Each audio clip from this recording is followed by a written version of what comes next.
Hello and welcome to Views on News. I am Jawad, Tehami. In today's program, we'll be talking about the important address of the Prime Minister Shehbaz Sharif he made to the SCO summit of the heads of the state, and those parts which are particularly related to terrorism, Pakistan's fight against terrorism, guarantee of fundamental rights to all, and resolution of long-standing disputes according to the United Nations principles. As regards to terrorism, let me quote Prime Minister what he had to say. The Hydra-headed monster of terrorism and extremism, whether carried out by individuals or societies and states, must be fought with our full might, unquote. Also, he talked about establishing peace and stability that is crucial for the collective goals of shared prosperity in the region. He said, let me quote, that we must strive for establishing positive peace in the SCO region, unquote. The Prime Minister also talked about the peaceful settlement of the long-standing disputes according to the UN principles. What he had to specifically say about it, let me quote, that the UN principles offered a workable framework for the resolution of long-standing disputes in the region, and these must be addressed immediately and amicably before it's too late, unquote. Also in today's program, we'll be taking up certain parts of the joint declaration after this particular Heads of State SCO summit, especially when we talk about the combating radicalization which leads to terrorism, extremism and separatism. For that, we are honored to have been joined in the studio by Mr. Hannan Hussain. He is expert international relations. Mr. Hannan, thank you very much for your time.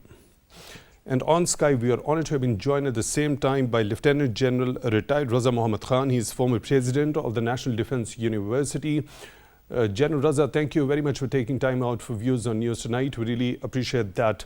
Now, let me begin the discussion with you, General Raza. When Prime Minister, during his address at the SCO Heads of State Summit, spoke about terrorism, he said, let me quote, that any attempt to use it as a cudgel for diplomatic point scoring must be astute. Instead of cherry-picking for narrow political gains, terrorism in all its forms and manifestations, including state terrorism, must be condemned in clear and unambiguous terms. General Raza, I want your understanding regarding this specific statement and your analysis on this, please. Okay, Bismillah. I think the concerns of Pakistan were very clearly pointed out in this meet by the Prime Minister. I think it was at the right time and in the most appropriate way that it was, the forum was informed that there's a lot of demonization of religious minorities. India was not named, but obviously, it was implied for political benefits. And obviously, it mainly included Muslims, Christians, Sikhs, Dalits, the tribal in the northeast. And it was also pointed out that, the word terrorism is being used and misused repeatedly by India. It used, the occasion of Modi's visit to India, where in the joint statement, I think Pakistan was unnecessarily named, and the Foreign Office replied to that. Again, I think it was very rightly pointed out that unless the root causes of conflict in Asia, unless they're addressed, I think conflict prevention is going to be very difficult. And he talked of, the fundamental rights of all people, particularly in the occupied areas, like Kashmir and, elsewhere in India. And of course, it was very rightly pointed out that Islamophobia needs to be condemned. That is the great concerns on not only of Pakistan, the SCO countries, out of whom many are Muslims, uh, but also the entire world. And you recall that I think President Putin had very recently said that it is a crime in Russia. So one sees that happening the most in India, and it was most appropriate to talk about that. And of course, the Prime Minister talked of the expansion of the BRI for the benefit of the SCO region. And I think India was the only one who did not support this viewpoint, and all others, 9 countries, if you include Iran now also, everyone supported it except India, which was actually very unfortunate. Right, Mr. Hannan, your understanding of this particular statement by Prime Minister Shehbaz Sharif regarding terrorism? I think the point is very clear. Pakistan wants an explicit, a very measurable stance on terrorism from countries that claim to commit to it in tone but don't exactly deliver. If you look at the point that it has to be condemned in unambiguous terms, that's something which India hasn't been too forthcoming on. I'd point towards the joint statement. When you look at it closely, you understand that even the conditions that are conducive to terrorism, countries commit to acting against that. But the picture, the reality from India is that when you do have this extremist surge, when you do have this rising intolerance against Muslims, and also the fact that the BJP continues to be inspired by Nazi-motivated RSS ideology, clearly India's stance against those conditions that enable terrorism is far from being explicit. So I think on Pakistan's front, its own commitments and its own gains have been acknowledged in the past by SCO member states individually as well and collectively. But the fact that India could do diplomatic point scoring around terror financing and terrorism is something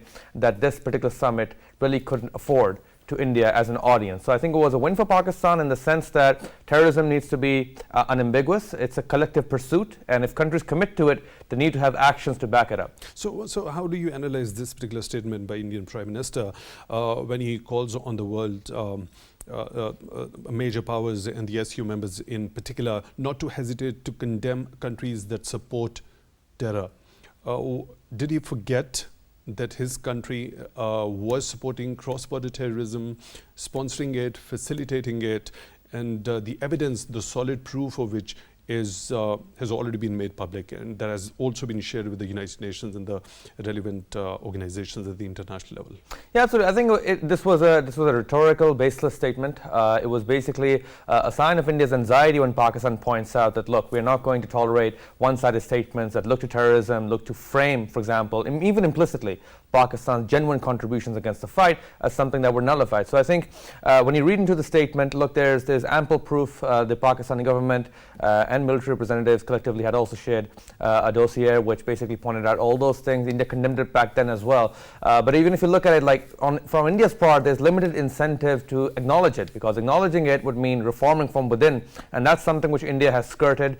Independent probes into its violations have been put aside. And then I think, when you talk about the Prime Minister, somebody who's was basically, according to the British Foreign Ministry probe, found to be responsible for creating climate of terrorism and extremism in the state of Gujarat, comes and tells Pakistan and the world about what needs to be done. I think there's very zero credibility to it. So the fact that this statement comes from Modi and overlooks key facts, including the dossier, tells you a lot about what India believes is credible proof. But the fact is, SCO member states are just not buying it. They're not buying. No, because if there were, then you would see such allegations being dressed up as facts in the joint statement. What part of that joint statement reflects evidence that corroborates India's stance? It doesn't. But what we do see is that countries are having limited tolerance for other nations that are willing to promote conditions that are conducive to extremism, but say nothing is happening. And we did see that during Prime Minister Modi's visit to Washington, when confronted with those allegations, said, look, this is all fake news and we want you to look the other way.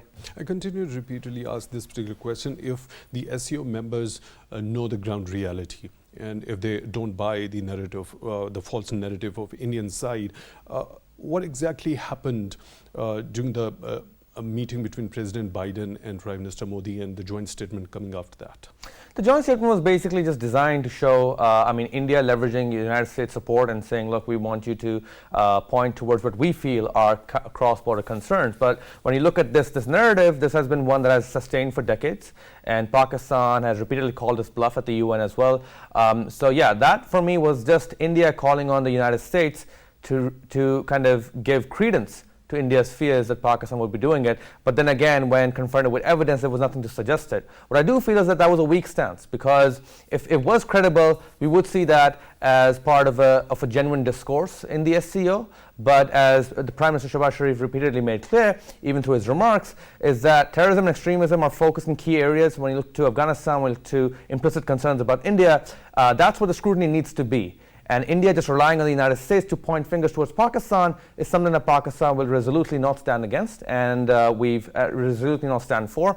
And we've seen that coming from the Foreign Office as well. Right. General Raza, do a person normally or ideally expect such a statement coming from a Prime Minister whose country has perpetrated cross-border terrorism? And there are evidences which have been shared with the international community already. We remember a very important presser already made by Interior Minister of Pakistan, Mr. Raza also, that there was clear evidence of India carrying out terrorist activities in Pakistan.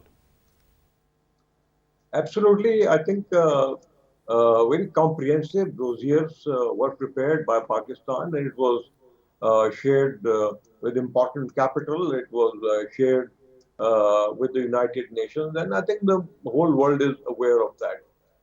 Unfortunately, because of political reasons, in Washington, I think these things are ignored. And I would like to refer back, to what happened in Modi's visit to Washington. I think it was mainly about containment of China, and I'm not saying this. I think this has been the general consensus in the U.S. media, and I think they've been quoting U.S. officials in saying that the role of China in military technology and economic domain was clearly on the agenda, and that was the reason the Indo-Pacific defense of Indo-Pacific was clearly on the agenda. And I think deals worth billions of dollars, wherein it was agreed by General Electric to manufacture jet aircraft engines in India. Obviously, they are actually to be used for the containment of China and also Pakistan. So I think that's a matter of both China, matter of concern for both China as well as Pakistan. And then again, the agreement about the memory chips manufacture in Modi's state of Gujarat will take Indian defense capability to another level. Again, it is going to be used both against China and Pakistan. So I think it is ironic and it is an aberration that India talks about, world peace and stability while sitting in Delhi in the SCO conference, because there's a lot of gap, in what is being said and what are its actual deeds. And obviously, China is aware of that. And of course, it was very clearly said by senior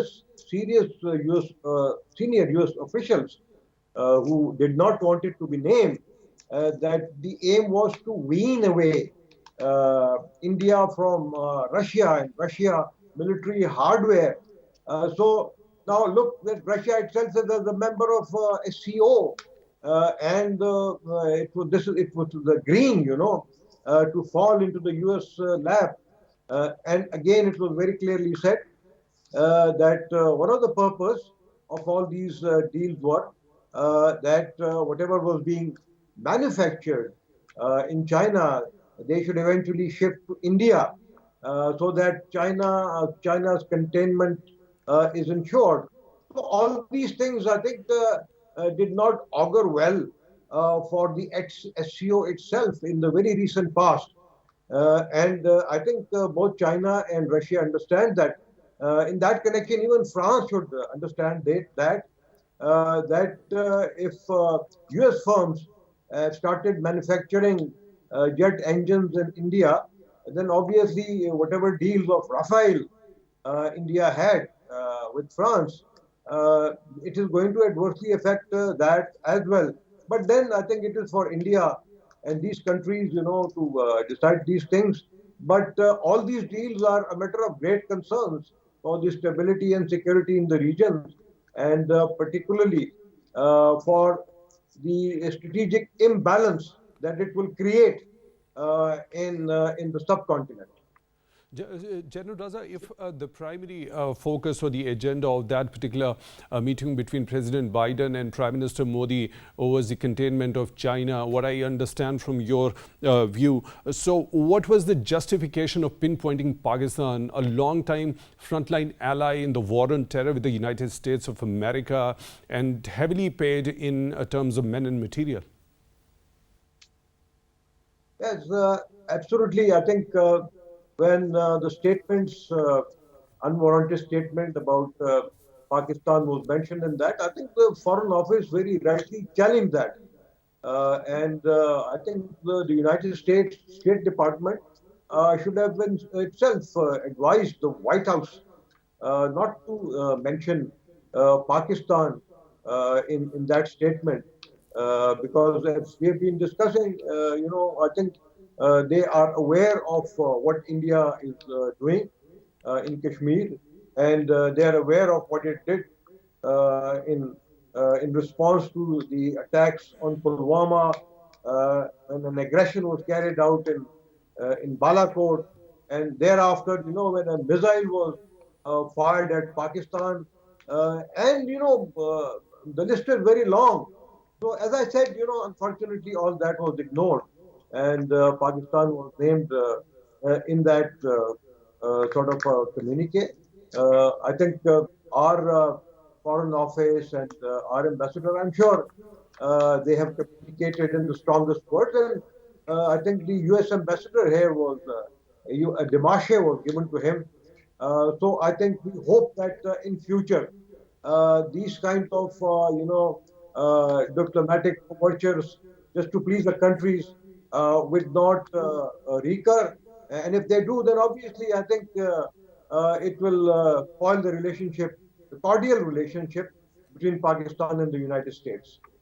Right, Mr. Hannan, do you think there was a justification in that particular joint statement after the meeting between President Biden and Prime Minister Modi to pinpoint Pakistan, especially Pakistan having paid so heavily, being the frontline ally in the war on terror with the US? There was zero justification. That's why I think the Foreign Office was very clear about these concerns being one-sided, and it's not the first time we've seen India try to leverage support for it. There's no justification because we did see a similar narrative, a farce around terror financing for quite some time. Pakistan prevailed with the FATF. India had a similar narrative at that time that, castigate Pakistan, criticize Pakistan because we call on it to do so. I think the bigger question is about US complicity here, because the United States is well aware of how much Pakistan has contributed, 70,000 plus lives, one about 150 billion estimated costs to the Pakistan economy. That wasn't done, based on the idea that Pakistan would be fighting this alone. But then Pakistan had to bear the brunt for it. So I think when you look at the statement, I think this was classic point scoring. And the unfortunate reality is that no matter how close the US tries to signal from time to time towards Pakistan, it is catering to economic interests with India, so much so that the United States chooses to turn a blind eye to Pakistan's contributions going forward. Now, it's important to know, Jawad, that offering statements like these, which are not backed by facts, are not helping countries or the globe advance the counterterrorism fight. It is actually lending visibility to Pakistan's legitimate concerns that if you do diplomatic point scoring around terrorism, you're not helping the initiative going forward.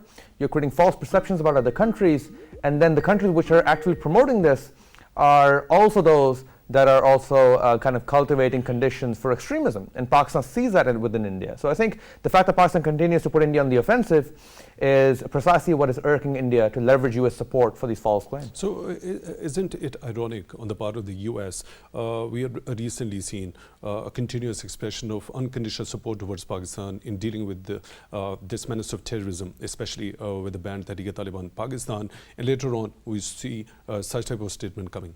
Yeah, it's extremely contradictory, and that has contributed to a trust deficit with Pakistan. Now, the Pakistani government has been pragmatic. We've seen it from the military as well. We want to maintain good and steady ties with the United States. But when the U.S. offers these contradictory statements, using Pakistan's terrorism gains on one end to kind of signal, for example, support, and on the other end also saying that, you know, we're going to pass statements like these, makes Pakistan question how reliable are U.S. assessments about Pakistan's security contributions. And I think that's not exactly favorable to the Pakistan-U.S. alliance as well, the Pakistan-U.S. relationship for a long time. You pointed out we were a frontline ally. Now, for India's concerns to come forward with this, the U.S. already has quite a dwindling footprint in South Asia, and offering statements like these are also going to contradict other areas of convergence. For example, when we talk about Afghanistan, U.S. says it supports settlement of sorts, but when you are trying to kind of sideline Pakistan, which has been a frontline ally, and say that, you know, we're going to subject them to contradictory statements, what kind of contribution is the U.S. making to the Pakistan relationship and to counterterrorism at all? Those are questions which the U.S. presently is not keen to address at all. Right. Mr. Hannan, you already mentioned that the SU member states are pretty much aware of the ground situation, the contributions Pakistan has made in the fight against terrorism. Now, specifically talking about this joint declaration, that part that deals with radicalization that leads into extremism, terrorism and separatism, there is a statement emphasizing the inadmissibility of states using terrorist, separatist and extremist groups and their accomplices to implement particular political and geopolitical goals. So given this particular statement, what is going to be the position of India or fate of India in this regard? First of all, it's going to be inadmissibility. Yeah, inadmissibility, I think India is going to classically look to sidestep responsibility. It's going to say none of that has happened. But if we could interpret the statement, we could interpret it in many ways. For example, when we talk about geopolitical ambitions, the serving BJP leadership, for example, there's documented evidence of its interference and its support for terrorist groups within Balochistan as well. And the fact that we've seen financing, and a lot of that was covered in the dossier as well, the evidence is out there.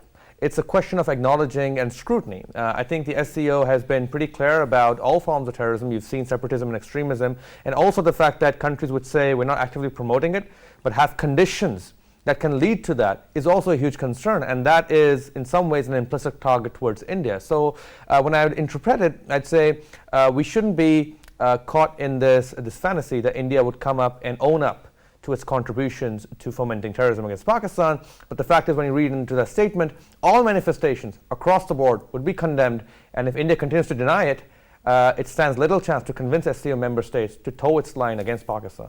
Right, Mr. Hannan, your point is well taken. We are honored to have been joined by another participant, Mr. Umer Khan Ali Sherzai, former ambassador, joining us on the phone line. Mr. Umer, thank you very much for taking time out for views on news tonight. Really appreciate that. Now, we are discussing the important address Prime Minister Shehbaz Sharif made at the SCO summit of the heads of states. Regarding Afghanistan, he mentioned that stability in Afghanistan was critical for achieving common objective of shared prosperity and development. So he has also urged the Afghan authorities to take concrete measures so that the Afghan soil is not used by any entity for the purpose of terrorism. What's your understanding? Pakistan had been repeatedly asking the Afghan authorities to take concrete measures, but we have recently seen an uptick in terrorist acts here in Pakistan. How do you think the Afghan authorities should be engaged when it comes to the first and foremost concern of Pakistani authorities?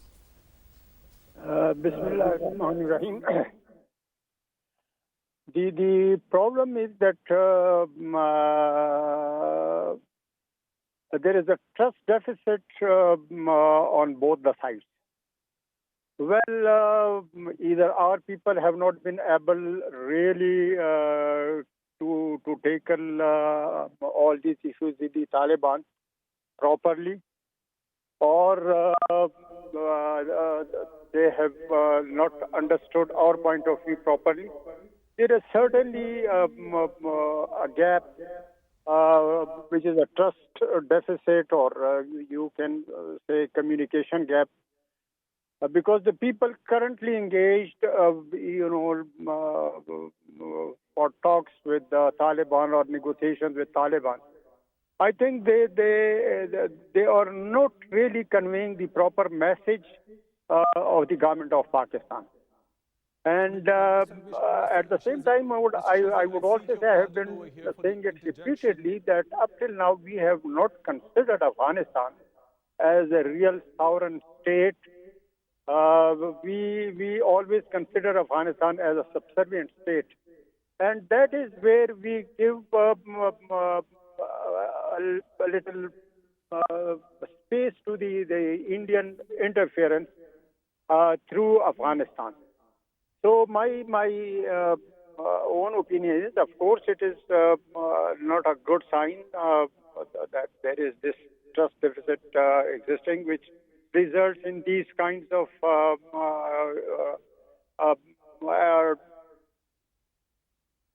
problems from across the border. I think that the proper initiative for this would be that a proper jirga of the important people of KPK and some former diplomats who have worked with Taliban should be engaged to take up these issues with the Taliban. I think that is the only viable solution in order to resolve all these issues properly with the Afghan government. Right, Mr. Sherzai, the kind of engagement Pakistani authorities had been having, the Foreign Office had been engaging with the Afghan authorities. When we talk about a high-level delegation that was led by Defense Minister Khaja Mohammad Asif, and also including some high officials from Pakistani side, visited Kabul, and they impressed upon the Afghan authorities. So, I mean, after this level of engagement, what could be the possibility? I mean, there are also reports of internal divisions among the Taliban ranks. Well, frankly speaking, I doubt there could be any kind of internal divisions in the Taliban, because they have very strong intelligence system, which would not allow them to have any kind of differences amongst themselves. As for the Pakistani side is concerned, this is what I'm saying, that, well, we are very good for using all these big guns in Europe and America, but the Afghan culture is altogether different. They would trust the people on whom they have the trust. So the grand jirga, which would include, as I said earlier, would be a better forum to resolve, to talk with Taliban and resolve all these issues, and I'm sure it can be done without any problem. Right. Mr. Umer Khan Ali Sherzai, former ambassador, thank you very much for joining in at Views on News tonight on the phone line. We really appreciate that. General Raza, I'll come to you with the very statement we have already discussed with Mr. Hannan, emphasizing the inadmissibility of states using terrorist, separatist and extremist groups and their accomplices to implement particular political and geopolitical goals. Given this particular statement from this joint declaration, what do you think would be the fate of India in this particular regard? And also already mentioned by Mr. Hannan that the SEO members are pretty much aware of the ground situation over here, who is actually the perpetrator of terrorism and who is the victim. So what would be the fate given this particular statement? I think I will come to that, but first I'd like to comment on what has been said about Afghanistan. I think Pakistan has always considered Afghanistan to be an absolutely sovereign country.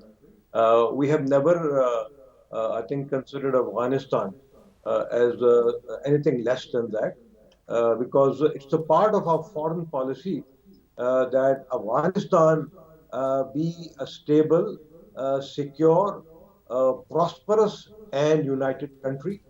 And this is not only in the interest of Pakistan, but Afghanistan as well. And we have continuously been following this policy. You rightly indicated the visit, a very high level visit of the defense minister and also the security officials of Pakistan very recently, who met, I think, their counterparts in Afghanistan. And after that, we saw, the effect of that when it, as it related, to the control or dealing with the TTP. Sending of Jerkas has been tried in the past. If you remember, a Jerga went to Afghanistan to convince the TTP to stop their terrorist activities in Pakistan. And they met some Afghan officials, but nothing came out of that. While we may keep trying that, but I think there are now official channels established between the two countries, and I feel they are more appropriate. Coming back to your question about the joint communique, I think it was a very balanced communique, and I think it is in line with the charter of the SCO. But in that, for India to say that the Afghan soil should not be used against anyone else, that is actually correct. But India itself has been misusing the Afghan soil against Pakistan. So there is, this dilemma there. Again, as we discussed earlier, India itself has been sponsoring state terrorists in Pakistan as well as in Afghanistan. Therefore, it had no rights actually to lecture the SCO forum about this.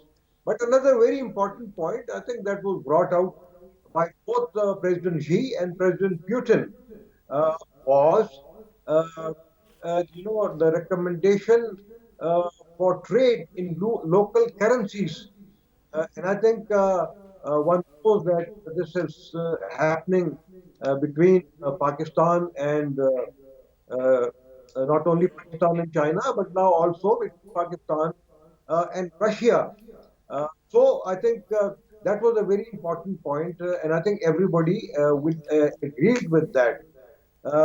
The membership of Iran again was appreciated by everyone, and the joint communique very clearly said that the SCO is not against anyone else, and that it opposes formation of blocks, for security reasons and other things. So I think it should allay the fears of the United States and the West. And obviously, with India being there, I think they should actually be sure that probably it will not be used against the West or anyone else, for that matter, and that it has, the only thing that it has is the security, stability, and welfare of the Eurasian people and the Eurasian region. And therefore, I think all these countries should actually appreciate how SCO is operating and what it wants to achieve or establish. Right. Mr. Hannan, we know there's been persecution of religious minorities within India going on, especially when the BJP came into power since 2014. That has also been repeatedly highlighted by international organizations and also organizations of the major world powers. Now, Prime Minister also talked about this. Let me quote him. He said there can be no justification for the killing of innocent people regardless of the cause or the pretext. Similarly, religious minorities should never be demonized in the pursuit of domestic political agendas. Now, when we talk about this joint communique that relates to this particular part of radicalization, it says that adhering to the spirit of mutual trust, mutual benefit, equality, mutual consultation, and respect for cultural diversity. If we gauge India by the yardstick of this definition, do you think India satisfies that? No, it doesn't. It doesn't at all. And I think there's always been a realization, not within, let's say, the US government, but based on the reports that they've put out, the State Department reports on religious freedom, and also on minorities, you just cannot silence the kind of evidence that is coming forward.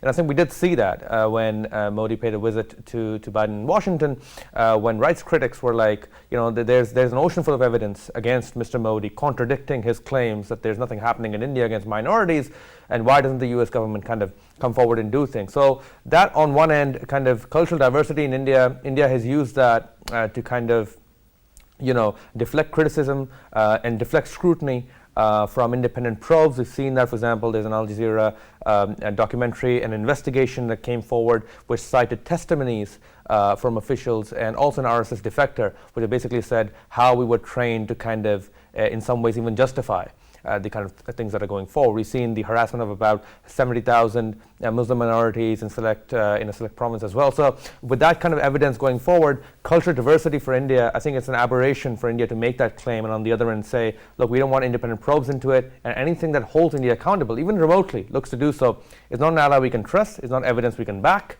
And that kind of a narrative, countries, for example, within the US, the establishment tends to tolerate that because US has broader goals, which was alluded to earlier about containing China and elsewise. But from a freedom and investigation point of view, the more that India tries to silence it, the more of an initiative and imperative we see from these independent rights groups, from investigative news agencies as well, to kind of look beneath the hood and see, okay, India is exactly doing that. And I think to Pakistan's credit, Pakistan has already been advocating for these things and calling things forward.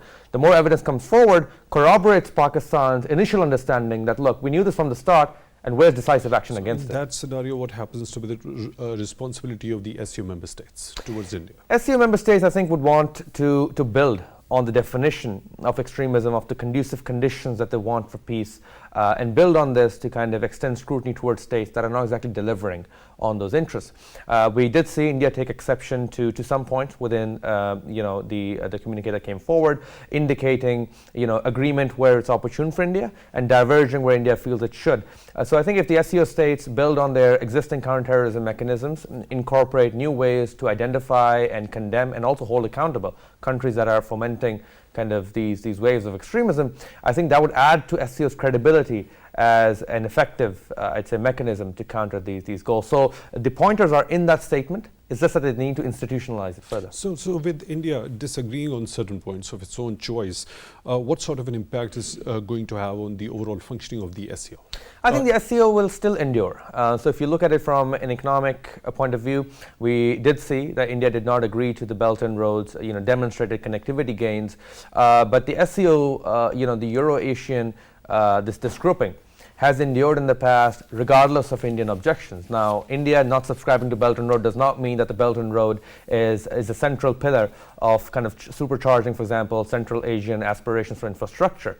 It does not change the fact that the Belt and Road will play a key role in expanding through Pakistan to Afghanistan and realizing, in some ways even ameliorating or limiting humanitarian suffering in long term. So I think India can object all it wants. The SCO looks beyond the Indian agenda to focus on gains that are demonstrated. And I think from Belt and Road to kind of looking at a more expanded and multidimensional definition of terrorism, not just India signaling towards Pakistan, but which areas and by which metrics we will measure gains, is something that tells us, which we've known for a long time, that India cannot single-handedly dictate what a Euro-Asian bloc, the biggest regional bloc of its kind, the region's biggest alliance, for example, will do and has done in the past. So yes. Right, General, your understanding, your view regarding this particular, where India wants to disagree, it disagrees. You already mentioned it disagreed regarding the part which relates to Belt and Road Initiative.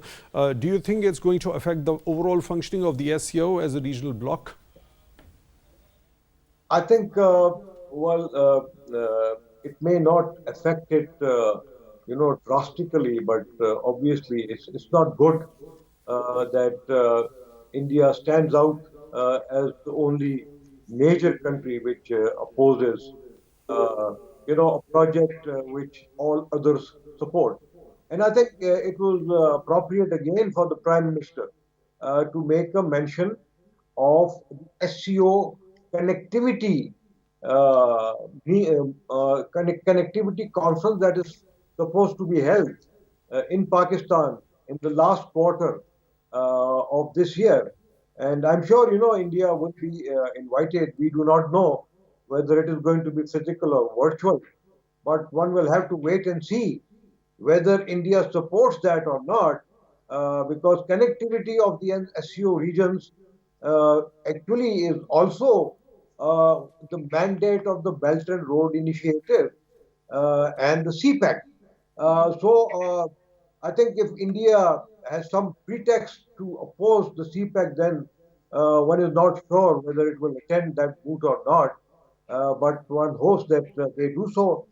The second thing is again a very valid pointed out by the Prime Minister about the collectively dealing with the impact of climate change, because Pakistan has been, I think, affected the most, and that needs to be tackled by all the SCO countries, particularly those who are bordering each other, and that includes India and Pakistan in particular. They have some mechanism, to inform one another about floods and all, but I think that needs to be made much more effective.